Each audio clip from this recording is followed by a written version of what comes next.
ಪ್ರಕರಣದಲ್ಲಿ ಪ್ರಹ್ಲಾದ್ ಜೋಶಿ ವಿರುದ್ಧ ನೇರ ಆರೋಪವನ್ನು ಮಾಡಿದ್ದಾರೆ ಮಾಜಿ ಸಿಎಂ ಜಗದೀಶ್ ಶೆಟ್ಟರ್.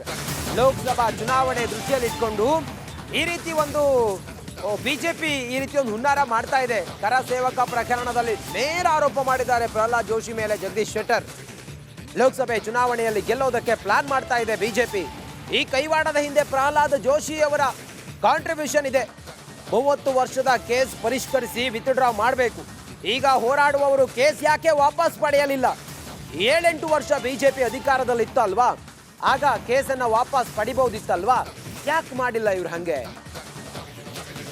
ಅಶೋಕ್ ಗೃಹ ಸಚಿವರಾಗಿದ್ರು, ಆಗ ಯಾಕೆ ಇವರು ವಾಪಸ್ ಮಾಡಲಿಲ್ಲ ಅಥವಾ ವಾಪಸ್ ಪಡಲಿಲ್ಲ ಕೇಸನ್ನ? ಜಗದೀಶ್ ಶೆಟ್ಟರ್ ಗಂಭೀರ ಆರೋಪ ಮಾಡಿದ್ದಾರೆ. ಲೋಕಸಭಾ ಚುನಾವಣೆಯನ್ನ ಗೆಲ್ಲೋದಕ್ಕೆ ಬಿಜೆಪಿಯ ಪ್ಲಾನ್ ಇದು ಅಂತೇಳಿ ಮಾಜಿ ಮುಖ್ಯಮಂತ್ರಿ ಜಗದೀಶ್ ಶೆಟ್ಟರ್ ಹೇಳಿದ್ದಾರೆ.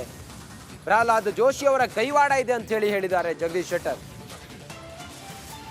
ಇದು ಸರ್ಕಾರದ ಇನ್ಸ್ಟ್ರಕ್ಷನ್ ಮತ್ತು ಯಾರೋ ಪ್ರಚೋದನೆಯಿಂದ ಮಾಡಿದ್ದಲ್ಲ.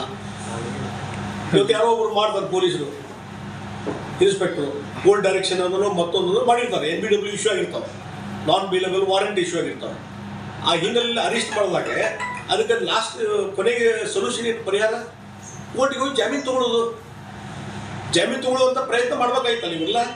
ಅದು ಬಿಟ್ಟು ಅದು ಹಾಗಾಯ್ತು ಹಿಂಗಾಯ್ತು, ನಮ್ಮನ್ನು ಅರೆಸ್ಟ್ ಮಾಡ್ರಿ, ಇವ್ರನ್ನ ಅರೆಸ್ಟ್ ಮಾಡ್ರಿ.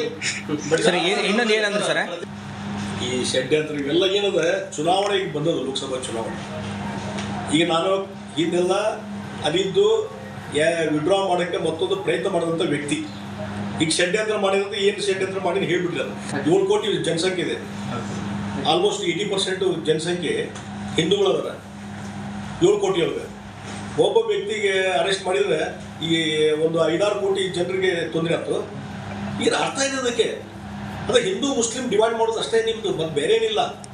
ಫಾರ್ ದ ಪರ್ಪಸ್ ಆಫ್ ಈ ಲೋಕಸಭಾ ಇಲೆಕ್ಷನ್.